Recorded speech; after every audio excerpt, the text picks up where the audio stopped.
Hey everyone, Matt here. It is Wednesday. That is the main event time where we go over our main topics for the week. So if you're watching or listening, this is the meat and potatoes of the episode. If we haven't have any news to discuss as well, that's where we'll talk about it here. For the full episode, check us out on Saturdays. Thanks for watching and listening. Hope you enjoyed. Welcome back to another episode of Stack Your Points. As always, I'm Matt from the Matt Lawson YouTube channel, joined this week by RJ from Do You Take Cards. RJ, how are you today?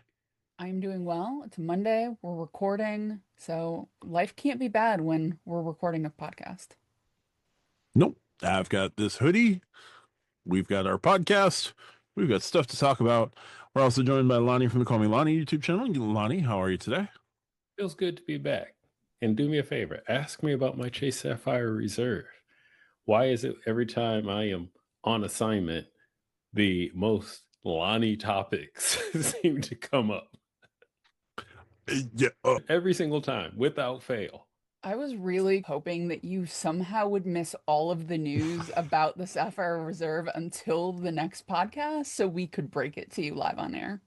I treat YouTube like I treat like my professional day job, where I literally just check out. So I am very rarely even in the community, as you can tell. I'm not even in the Discord when I'm on assignment, as you two like to call it. I don't watch videos, not even like sitting in an airport, let's watch a YouTube. No, I literally cut off all of that, especially if it's a personal trip, I'm with my family, and then because I'm not really on my phone or laptop or tablet or anything like that.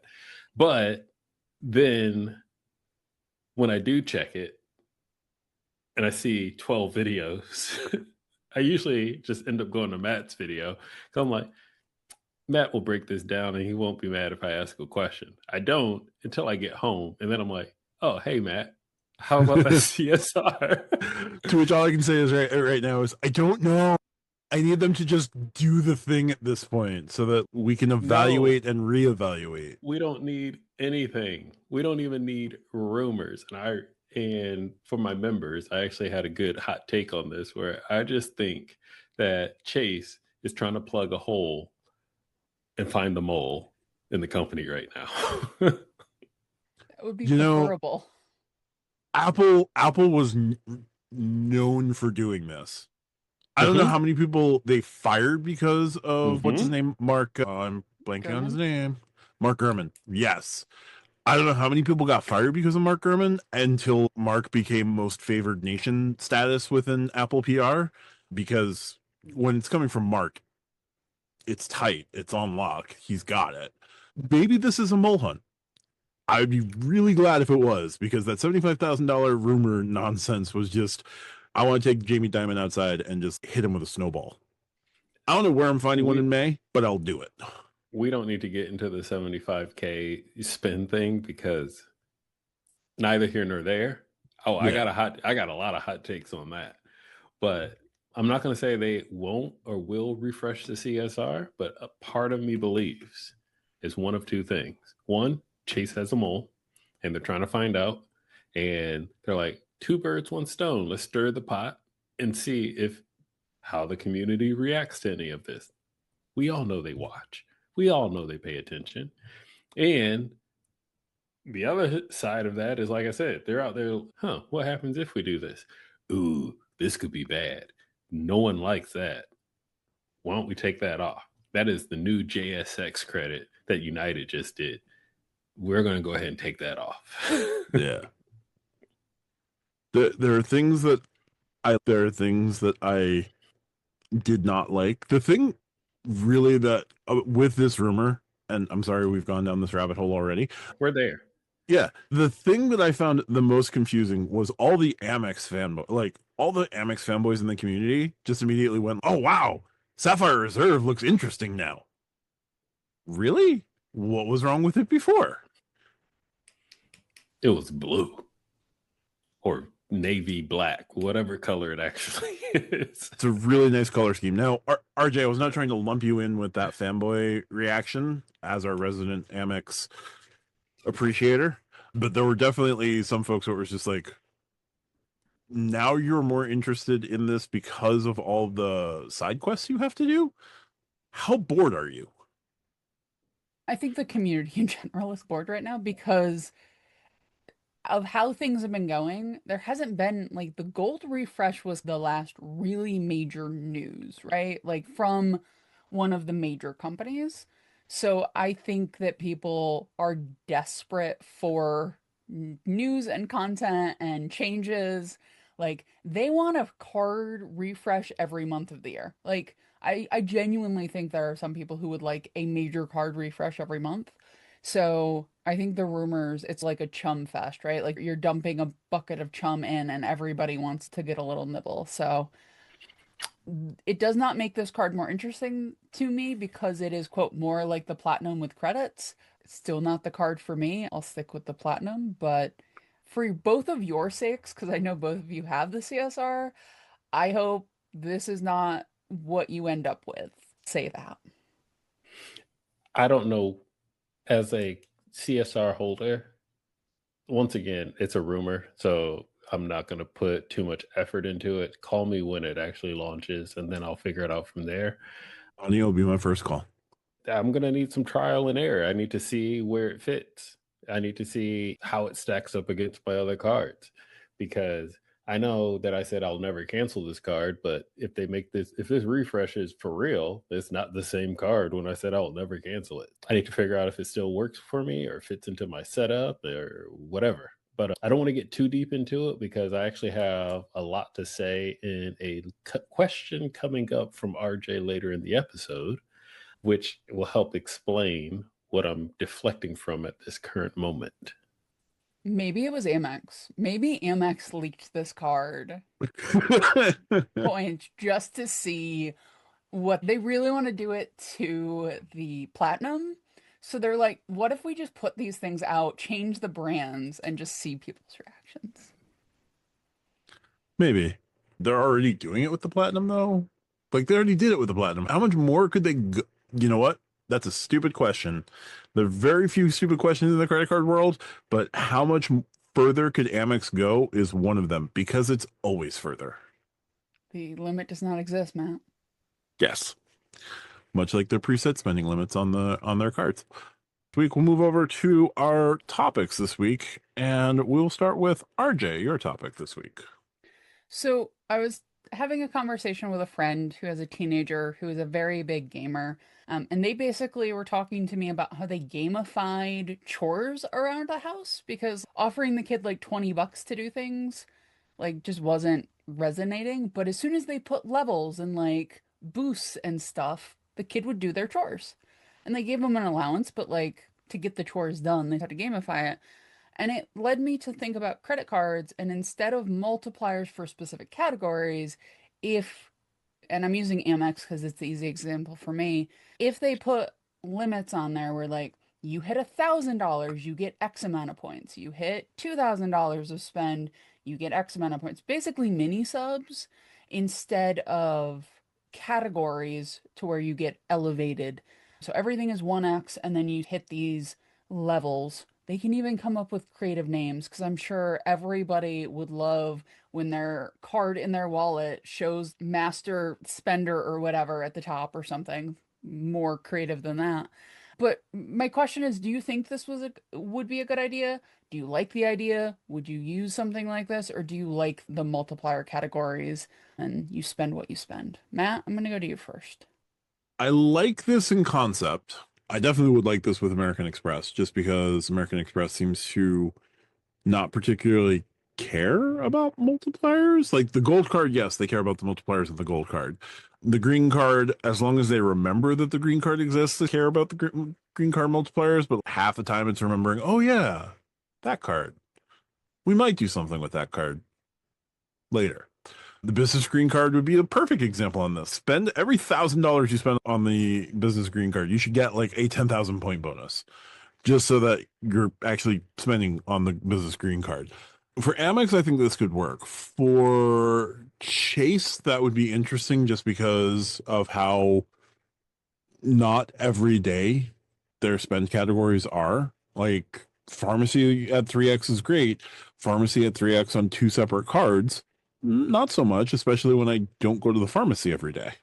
If I lived at the pharmacy, that would be one thing. I spend more time in gas station convenience stores than I do in pharmacies. So the lack of a gas category is killing me with Chase. And I'm not just going to pull out my in cash for 2x and just be like, yay, I'm done with that. So if Chase gave me the option to spend $1,000, get an extra 10,000 UR points, that'd be amazing. Or spend $5,000, put $5,000 on and get like 15,000. That would be fantastic.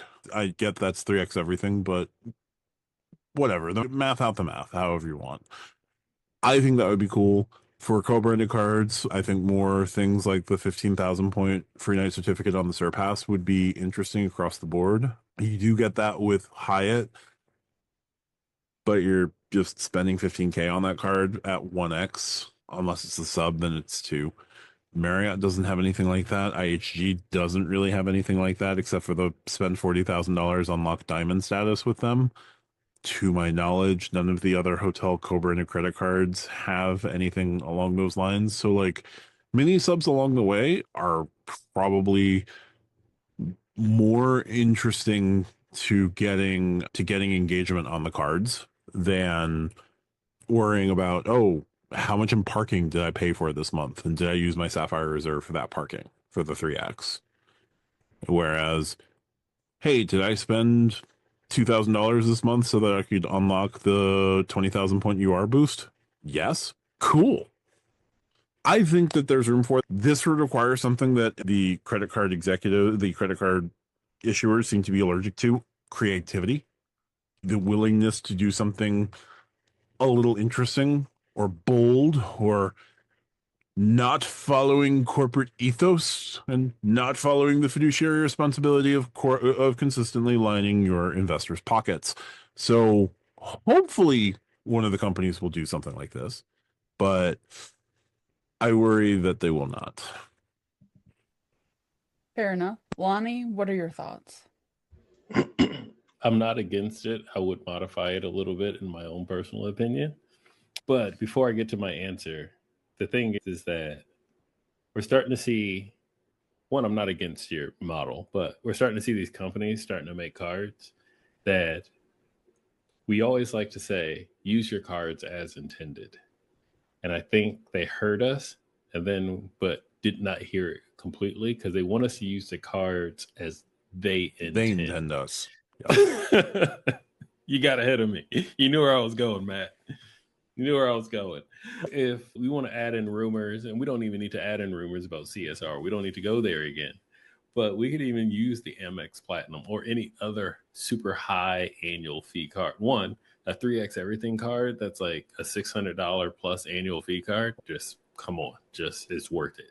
But that's not available. And in this hypothetical, the way that I see like Amex and Chase now going into battle, the capital ones and whatnot, is that they only want you to have one card, and they're like making it so that if you want to get all the perks and benefits out of it, you can only there's no way you can have two $800 annual fee cards. And for your effective annual fee folks, you're never going to get all that effective annual fee unless you have a crazy amount to spend to be able to do it. And then it's not actually worth it. And who wins? The credit card company wins, because business.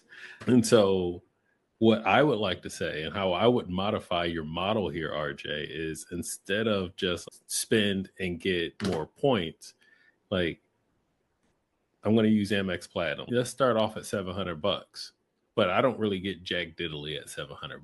Maybe I get Hilton Silver status, whatever.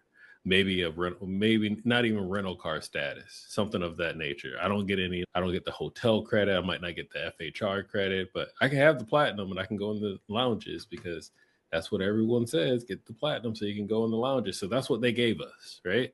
But then after 10K, 15K, 20K, whatever you want to put those tiers at, that's where the perks, the benefits, the credits, the status tiers start coming in. So at the end of the day, going back to my statement of, if I only had the one card, and I put 50K on it in a year, then yeah, that's going to give me that top tier hotel status, because I'm putting all that spend on. I've earned it.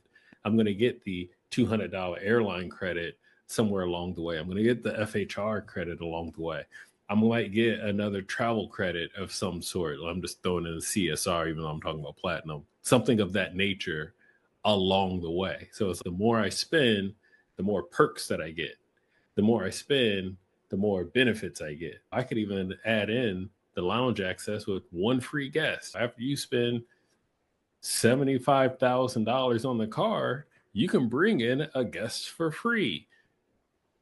I'm being facetious. That exists, folks. Oh boy.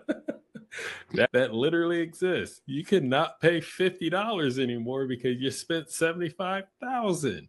It's cheaper to just buy Get an authorized user access. card or Right. just do the access. Just pay the $50. Someone do the math for me. Where's space to go when you need them? Which one's more valuable, $75K or $50? Anyway, that's how I would personally do it. So that way you're actually getting benefited. You get benefits from using the card as they intend. You're also not leaning off into a competitor because if I got to hit 75K, I'm not going to do 75K over here with Amex and then another 75K over there with Chase. That's just not going to happen. So I think this way I would prefer it that way, because now I'm going to choose if I'm in Chase ecosystem or Amex or the Capital One ecosystem based on the perks that I will get, knowing I can spend 75K on a card in a year. That part, a lot of us can do that. And even if you don't spend 75K, what if you could spend 40K on a card in a year? Because everyone has different financial lifestyles or whatever, bank accounts, whatever you want to call it. But if you know you're going to cap out at 40, which card is going to give you the best for your 40 when it comes to those benefits? And even if it was like a rolling year, like an airline does, hey, you got it in June, you get it the rest of this year, and then all of next year. That could literally lock me out of some ecosystems simply because, these are the benefits I'm going to be able to take advantage of the most. No, I like it. I think combinations of ideas would be good. I agree with Matt, though. Like, the companies are so starved for creativity because they are scared if they do something and it doesn't hit that they're gonna be forgotten or passed by. And it's just do it with 2 cards. If it doesn't work, you still have everything else to lean back on. It'll be okay.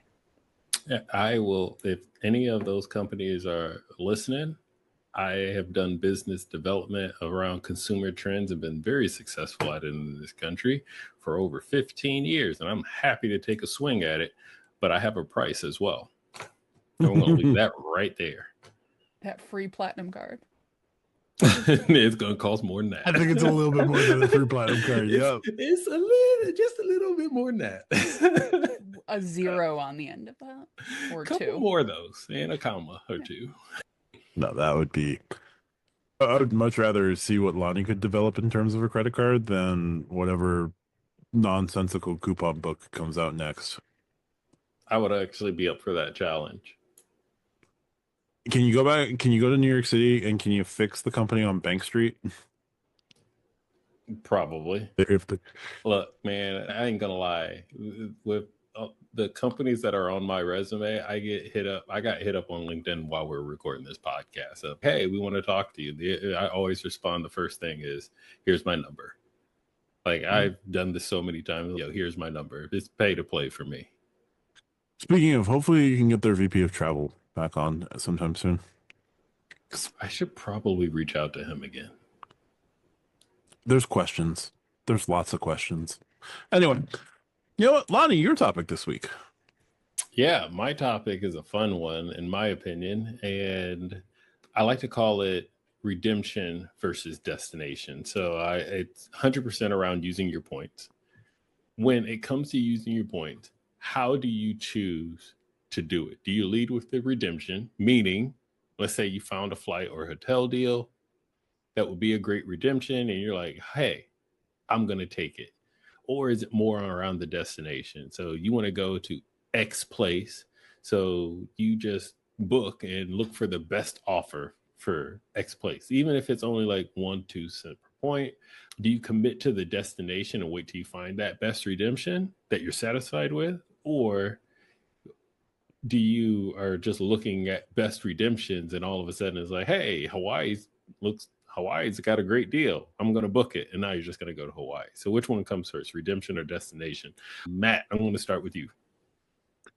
Typically, destination for me, it is, oh, we are going to Chicago for X, or we have to go to Detroit for Y. Those are at least like the trip I just took, the next trip that I'm certainly aware of. Or if I want to take a trip to see my cousins in Ireland, like I know I'm going to Ireland. So I tend to start with the destination, kind of work backwards from there, see what might be available for me in terms of lodging after I have the destination in mind, what the flights are going to look like. That will limit my ability to get like really killer redemptions in terms of, oh, I kept everything open. I decided that I found this flight, this Fifth Freedom flight on Emirates from JFK to Milan that was going to be 15 cents per point. That's not how I operate. Unless I'm planning to go to Milan, like I'm not looking for that flight immediately. So I start with the destination.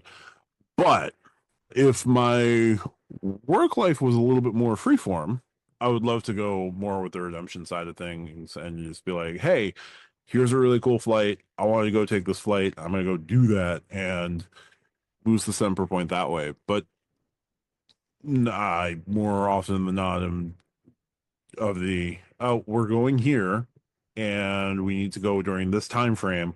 What's the best deal I can come up with for myself? Or how do I just get it booked so that I don't have to think about it afterwards? Because flight to Detroit and a hotel in Detroit in the Detroit area is not like oh man, let me go grab the Conrad as early as I can, just because Detroit. I'll stay at the Conrad. I don't care which one. I'll stay at the Conrad. No, if I stay in downtown Detroit, it would just be like an hour and a half to wherever I have to go, and I'm not there to piss people off more than I may already piss anyone who they're off already. Yeah, but I start with the destination and I work backwards from there. But I wouldn't mind going with the redemption if I just found an awesome deal and was just screw it, let's go. Thanks, Matt. RJ? So I'm in the realm of airlines. I'm always destination. I because it doesn't matter to me if I get a great flight to Geneva, which is the one that Delta keeps pushing every time I open the Delta website. Like, I'm not going to Geneva, so a great redemption on a flight to Geneva does nothing for me. As far as hotels, I'm almost always destination unless I want to do like I'll call my best friend and, hey, like, when are you off next? Because she works a job where she works weekends. So it's just figuring out her schedule and let's go do something. We want to head out to the western part of New York. All right. What areas has something we want to stay in? Like sometimes I'll do that and take a look at redemptions for something like a road trip or, all right, we're going to do a family trip down to Outer Banks. Okay, cool. We have to stop reasonably halfway through the trip to do a hotel night because my mom doesn't super love to be in the car for 12 hours, right? Okay. I have 3 areas of where I can get a hotel. What are those redemptions and compare, right? So I'll do that. Sometimes that's not entirely destination based. I have a little bit of flexibility there. But I am not oh my God, this redemption is so good. I must take this trip. That is just not who I am as a person. I tend to be, I want to do X. What can I do to get X to happen? Is it cash? Is it points? Is it whatever? I will say the only thing that makes this different, and right now Delta is doing it, is they occasionally have deals where for a limited time you get MQDs for rental cars or hotel rooms. If Delta offers me MQDs for hotel rooms, I might stay at a Holiday Inn 25 minutes from my house simply because I need X number of MQDs to hit something. For those, I will take a quote redemption. It's not a redemption in the points of points redeeming, but it is me getting MQDs to hit a status in the future with Delta. So that I will occasionally do. They have one right now where I'm trying to decide if I want to because I have the $200 hotel credit on one of my Delta cards. In that sense, I may do it, but most of the time it's destination based because I am more this is what I want to do, how can I do it, than these are the points I have, what can I make happen with these points? With that being said, I'm going to add on a secondary question to this: flexibility. Now, RJ, you have already put yourself out there that you are the one out of three of us that does not have children. Matt, your daughter is definitely older than my son. I believe old enough for school. My son is Yes. not in school yet, so I do not care if I pull him out of daycare and fly and travel during a cheap week, where someone like Matt, you might not have that luxury to pull them out of school. And RJ doesn't have children, and so she's the most free out of all three of us at the moment, I and also have headache free. I have a job where I work from home, but I can't work on the road, which is I can't take my work laptop and just work from a random hotel on a road trip. Like, if I'm going to take a trip, I have to plan it at least as far as taking time off, which is not the same as having a child, but it's not quite as flexible as I would prefer to be myself. Gotcha. Yeah. I get a little bit more flexibility in terms of I'm supposed to be located within one of 4 states permanently, which I am, but there's really no restriction that says I have to be in one of those 4 states at all times. So in theory, I could work remotely from vacation, but I like I'm going to shut everything off. And I'm not going to work, like, the work that I will do while not at home is related to the channel, is related to my channel, is related to this. Like, I will podcast from a remote destination. I don't want to bring my work laptop and do work from any sort of remote destination. So I'm going to take that into account. Also, I don't get to do cheap weeks right now because we're kindergarten next year and we have to. Yeah, there's one trip I will allow for cheap week, and that is if I can negotiate with another creator about doing a cheap week at Disney, at Animal Kingdom.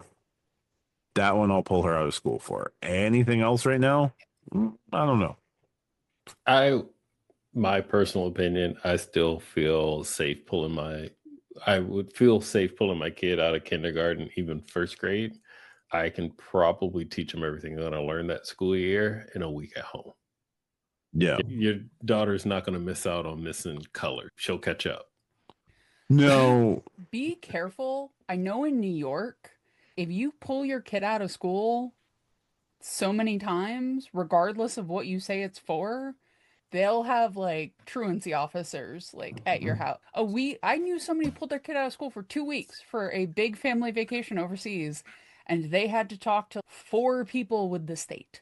Like, it gets crazy. Yeah, I I do also not don't want live to. in New York. Yes, you do not, but Matt does. I do, and some of our listeners do. I do not want to have to deal with the IEP nonsense of ever having to pull my kid out for 2 weeks. My brain just shut down thinking about that. Anyway. Nah, cheap week though. If I can do cheap week Animal Kingdom, make her year that way, I will do that. But much beyond that, no. She needs a social interaction. By the lightning lane, by the way. Just by the lightning lanes. Oh, yeah. But Disney specifically does. Yep. If you're staying on property, try to charge it to the room and get that 3x hotel credit, 4x hotel credit based on rumors. You and I are going to talk about these rumors at some point. When they're no longer rumors. Yes, we can definitely do that. I'll put a pin in that. Yeah. Thanks, Lani, for that. Any other follow-up questions on that before? Nope. Let's move on. Let's go. All right. I'm going to be ending things here on a bit of a down note. I'm sorry. Call me Eeyore. I don't care. But I've been struck with the idea lately that there are days where if you're sitting around and trying to math things in this hobby, there are just days where we trick ourselves into thinking the return on spend on everything is awesome, and it's not. I I often think about the idea of, oh, welcome offers are are your greatest return on spend. Yeah, welcome offers are great to get huge numbers of points, but you still have to do the spending to get your welcome offer. You still have to spend money to get these returns on welcome offers or upgrade offers from American Express or downgrade offers from American Express, or oh, you downgraded to the green, come back to the gold card for this number of points. Oh, you recently got the gold card. Here's another 100,000 points. Get you back up to the platinum card. You spend another $6,000, it'll give you 100,000 points. And yes, you can take some epic trips on this, but like some of those trips might take a year or two to fully plan out, to fully do, because you really want to go all out on this trip, because it's going to be that once in a lifetime Bora trip, that once in a lifetime Singapore trip, that once in a lifetime wherever trip. And you are doing the highest of high end hotels. You are doing lie flat business class. That's great, right? But the spend you have to do those trips on points is large, will be large. And there are times where I just sit back and I'm like, yeah, that, don't get me wrong, that'll be great. But man, even like the cheapest card, even the cheapest rate of return, you're still spending $100 and getting $2 back. Like, this is not ever making us feel, not to say that we're getting rich on this, because we're not. You should never think of credit cards as getting rich or an investment or anything like that. But the return is always light. And it feels like we trick ourselves into thinking that the return on spend is a lot better than it is. Or am I thinking about this in the wrong way? RJ, let me know how wrong I am. I think you're not wrong, but I don't think you're entirely right either. Sure. I do think a lot of people trick themselves into getting higher end cards or cards with annual fees.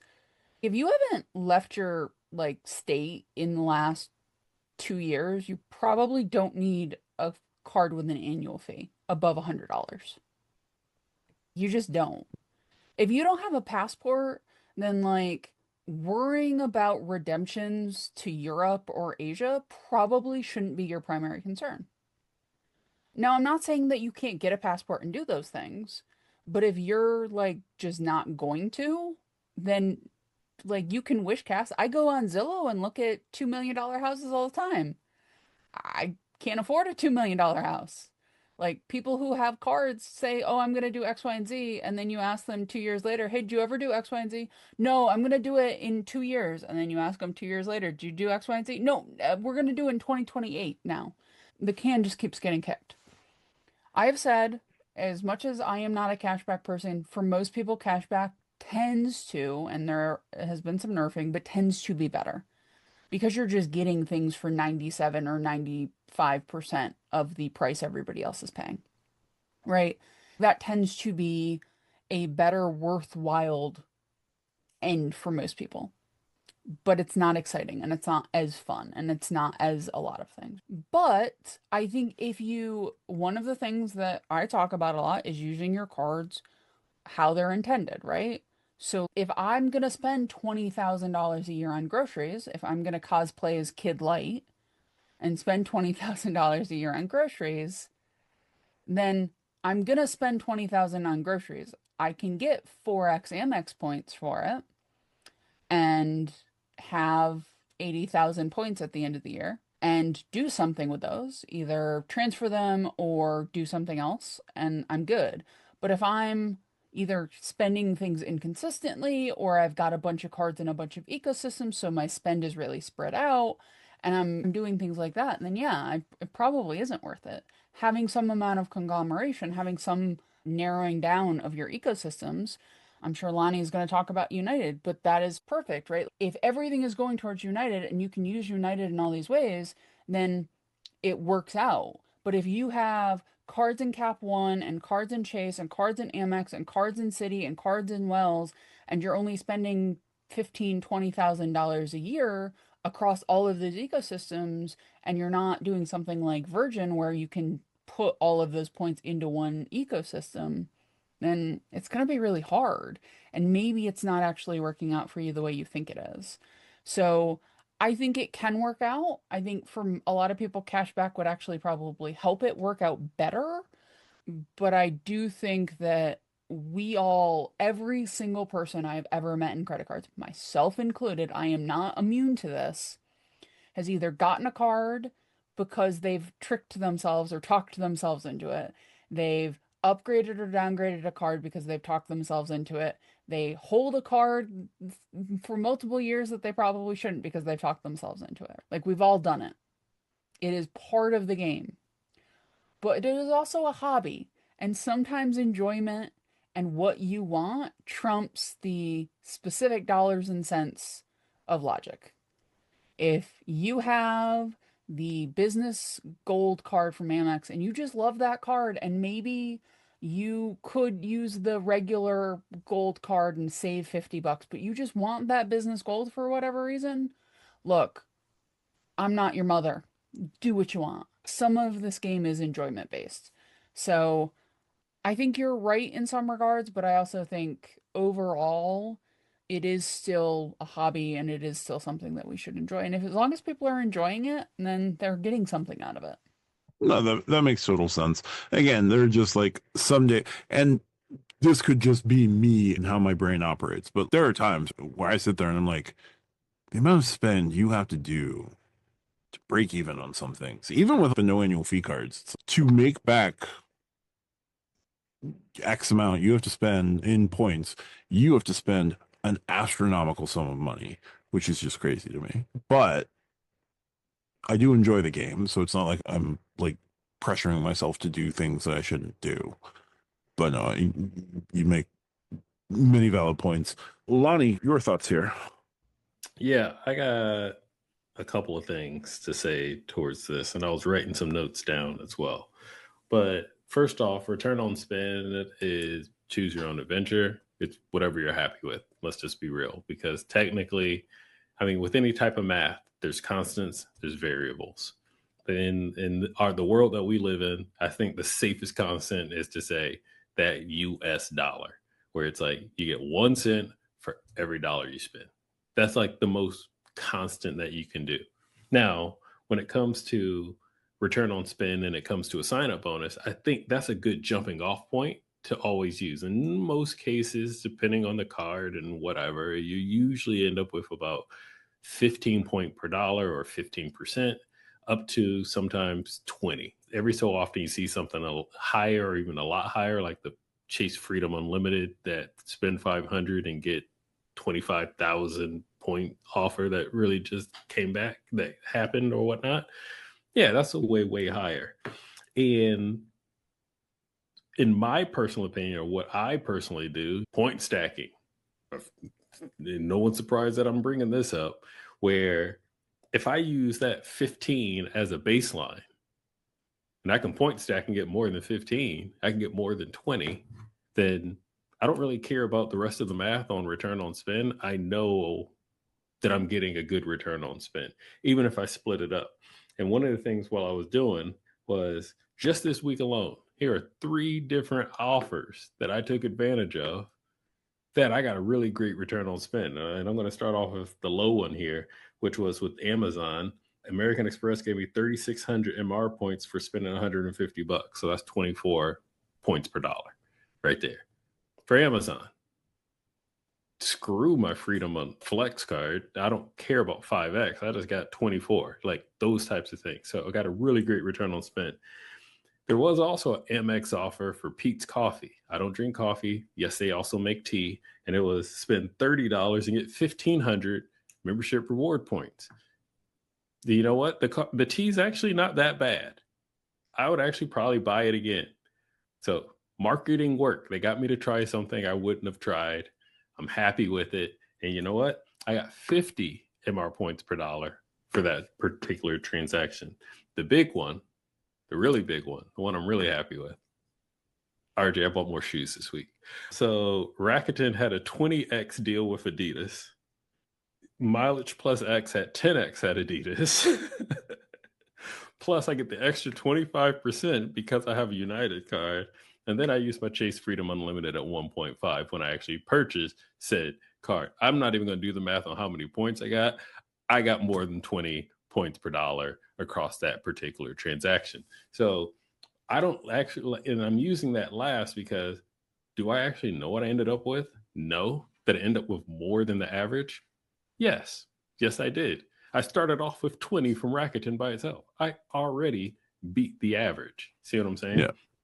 And so that's what I personally, that's the way that I approach my return on spend. It's through point stacking. And I'm like, I know the average is 15 or I know the average is 20. And yes, I can do that math before I hit the complete checkout or pay now button, where I'm like, oh, I'm getting 15, I'm getting 20, I'm getting this, where I'm like, all right, this is a good deal. And if it's not, screw it. You want it, go buy it. Just whatever. You're not going to win every single time. I don't win for every single time. I went to a grocery store today, used my gold card. I lost at 4. That's all I got. That's all I got. I got 4. That's it. And it's okay. The other aspect, going back to how I started off, constant versus variables, using that dollar, that 1 cent per dollar, you got to understand your multipliers. And this is one of the pet peeves that I actually have within the credit card space, where people will be like, oh man, like I'm just going to use that X point is only worth half a cent per point on average, or 0.8. I'm just going to use 0.5 because it's easy. But the card that gives it to you gives you 3 points per dollar. So I'm taking 1 cent. If it's worth a nickel, I'm getting 1.5 cents for every dollar that I spent, even though it might be a hotel point. Who cares? You beat the spread. You win. And that's use card as intended. Right, RJ? And then last but not least, and I think I brought this up before, is the sign-up bonuses are not the end-all be-all. And this is where I had my epiphany with pop-up jail, where I'm like, yo, this actually works out better, where I think right now Marriott and IHG have double your point offers. It might be a 50% boost offer at Marriott or something like that. But IHG, I got my 100% bonus offer. Even at Marriott, they had the 185 max on the Brilliant. I'm just going with the top card right now. I know that they were all inflated. I'm just using that one right now. I think right now it's at 150. If you're in pop-up jail and they're going to offer it to you, they're going to ask you to spend $6,000 for 150,000 points. Or you can just go buy the points for $2,000 and get way more than 150. You're going to get like 400,000. So going back to return on spend 6,000 and get 150 points, or spend 2,000, get 400,000 points instead. And if you do get a welcome offer at the 6,000, I would recommend you spend your first 2,000 on buying points and really maximize that sucker out. It's just the way that you look at it. It's all relative. I know I said constant and variables, but it's still technically relative. It's in the hands of the beholder. How do you want to look at it? But there are ways that you can approach it. This is the way that I approach it. You can do any welcome offer out there that's not like a promotional offer, any standard welcome offer out there. Do the math, see the percentage to return of spend, not cent per point, but points per dollar. And it's always going to average out probably in the 15s, probably somewhere in like 20s. Sometimes I see them as high as 26. And when I approach my transactions, can I beat 15? Can I beat 26? If I can, then yeah, my return on spend is going to be pretty great, and I'm not going to need to do any more math after that. That definitely makes sense. And I do, Fortnite to do this. I did the Rakuten Hey Dude promotion that was like 20%, or it was either 15 or 20%. And then I did Converse for another 15 or 20%.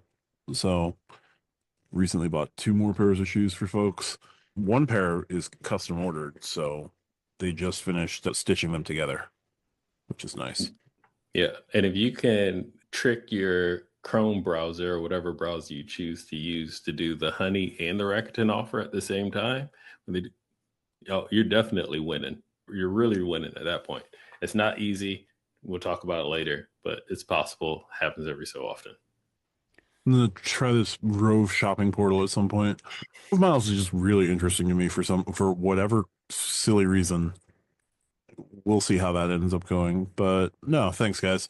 I do have those moments where I'm just thinking about it going, am I really doing this right? Or am I really doing this for the right reason? It's also I do enjoy the possible hobby. to just take a break. You can Yeah, take 2 months, use just one credit card, not maximize anything, not stack it. Like, it is possible to do a palate cleanse occasionally. Like, you can do that. Is it the best use of credit cards? No, but is it a better thing for your mental health? Possibly. probably. And Yes. like, yeah, and occasionally, like a palate cleanse to keep your mental health in check probably is gonna let you enjoy those vacations more. Yes. When I travel, one, I hate my passport wallet because I have so many credit cards in it. I'm like, oh, I won't need these between airport A and airport B. So these are going in the passport wallet. But then you're like, which card do I need? Which is my catch-all card right now? I might go to a restaurant, so I need to put my gold card in there. Hold on, wait, we might buy a luggage cart where now I need my CSR so I can get the 3. I'm just like, screw it. Yes, it is so much easier just to be like, pick a card and go with it. Just put it in your wallet next to your driver's license and go with it. I have 3 slots not taken up by my global entry card in my passport wallet, and I'm glad for that because it forces me to be incredibly choosy about what cards I'm taking. Yeah. And my passport wallet's already thick because I carry my son's passport in my passport wallet. So it's this bulgy thing. And it's just, which cards am I going to take? And then you automatically, and you're like, I don't need this card on this vacation. So I'm going to leave it at home. But what if I do need it? What if I buy gas? Or something weird. I'm just saying something out there. Not that I don't have every card right here I can tap and pay with. But that's what your mobile wallet's for. Yeah, I feel like I gotta carry the physical card just in case. Just in case. Which is so different than you like at home because you like want one card in your pocket when you leave the house. Oh, I have everything digital. I have the digital driver's license and everything. But I mean, like, we've talked about your physical wallet when you leave the house at home. Yeah. And my wife drives a Tesla, and sometimes I'm like, man, it'd be so cool not to like. So if I take her car for whatever reason, I don't actually like driving Teslas, which is why I don't have one personally. But all you need is your phone. I don't have to carry keys. It's so freeing. It is to just, oh, I don't have to go upstairs. My phone's in my pocket. I'm just going to keep these sweatpants on and drive down the street. It's so freeing that way. And that's what I would really like, but I just can't do it when I travel. And to your point, RJ, I need to do it more often. But when I do rip that Band-Aid off and allow myself to just leave something behind it, it's very freeing. Just, I don't care. I'll just take my 3X everything or 3X on my Hilton card, whatever, and just be happy with it. Yeah, the travel catch-all, set it, forget it, don't think about anything else card is a card I will need to add to the wallet at some point. Probably with a Fidelity Visa would make a lot of sense. Just 2%, just don't think about it. Yeah, all right. Thank y'all for that. That will conclude our topics here. I'd be remiss if I didn't mention the elephant in the room. Just for the next little bit, we're not sure how long exactly, but Tariq has been having life for him for now. He's going to be stepping away for things, just getting things sorted out. But he has an open invite whenever he is ready to come back and take Lani's ribbings. No, just whenever he's ready to come back, he has an open invite. I'm keeping a little notebook of small jabs, just waiting for him to come back. Yeah, take your time, Tariq. Take your time. But also take care of yourself. Yeah. The plan right now is he'll still join us on lives when he's available, when he's up for it, all of that. Podcast right now might be a little bit much. So you may have noticed he's not here. We'll have guests from time to time. But yeah, we just want to make sure that everything's good for him. And I just wanted to address that before we closed up. But yeah, life's been lifing. You're worried. Don't be. He's still around. With that, Lani, if folks wanted to find you on the vast expanses of this here internet, where would be the best place for that? You can find me at the Carwash. It's the first thing that came to my mind. I have no idea why. I have no idea why that song came into. Yep, I don't know why that came to my mind first. But anyway, now that I'm home, you can find me on the Stack Your Points Discord again because I checked out like it was 11 a.m. Oh, you didn't pay for that guaranteed late checkout? I don't have status on Stack Your Points Discord, so yeah, I had to be out by 11. Other than that, you can find me on my own personal channel, which is Call Me Lani, all one word, Callme, and Lani is spelled Lani. Come by, say hi. I drop point stacking tips over there, of course, as well, and my own personal travel hacks, stacks, and experiences. And I also have a thriving members only community that gets a lot of love right now. So consider joining the channel as a member. And with that, don't operate on rumor, operate on fact, and then reevaluate when fact becomes fact. I watched today. There we go. All right. RJ, where would be the best place to find you? You can find me in the Stack Your Points Discord. You can find me on my channel, Do You Take Cards? And also, Matt, you have the 2x Blue Business Plus. You don't need to get another card. You already have a 2x card that you could just Oh, yeah. use. No, I've got 3 of them. I'm doing the wish casting of forward and travel in my head. Oh, sweet Matt. Also, I had another thought. And as I said the word also, the thought flew from my head. Goodbye. It's like that third sneeze, isn't it? Hate when Yeah. that happens. Hate it. But yeah, good show, guys. Good show. All right. And you can find me on the Matt Clausen YouTube channel and the Stack Your Points Discord, where we are talking all things that all the time. Yeah, if you like what we do, hit the subscribe button down below. As always, we're quickly approaching 400 subscribers. We are on our way to 500. We have some potential plans with memberships. We do have a membership survey that was posted by RJ. Are we still continuing the Stack Your Point, the credit card survey? No, that's closed. We did the live, talked about it. We might do another one next year or in a few months, but for now that's closed. The membership survey will be in the description if you guys want to take that. The more feedback we get, the more we can figure out what, if anything, we're going to do. Yep. But you can find us here on YouTube on Wednesdays and Fridays. Oops, sorry. Cannot wait till we open up members only. Tariq will be back for members only. It's going to be a different level when we get to members only, folks. The stuff we talk about after we hit the record button will be in members only. You have the stuff we talk about after we hit the stop button. The record button is the same record button to start and stop. Fair. Once again, I'm off my game. Open up the video camera on your phone and tell me if there's a stop record button. It's the exact same button. I got a camera right here. It only has one button, one red button. You hit it to start, you hit it to stop. It's the same record button. My logic is sound. It is. I'm just dumb. But check us out here on Wednesdays and Fridays. Main It's show like a is mute button. Yes. Same button. Turns on the mic and turns it off. News and topic on Wednesdays, questions on Fridays. Full show is on the podcatcher of your choice on Saturdays. We do a live on Thursday nights at 8:30 Eastern. So check us out for that. Join us there. Those are more just general hangouts, question and answer, whatever. We nerd out. We draft credit cards. We talk TV. And yeah, just check us out there. It's a fun time. But that's going to do it for this week. We look forward to seeing you next week. Talk to you soon.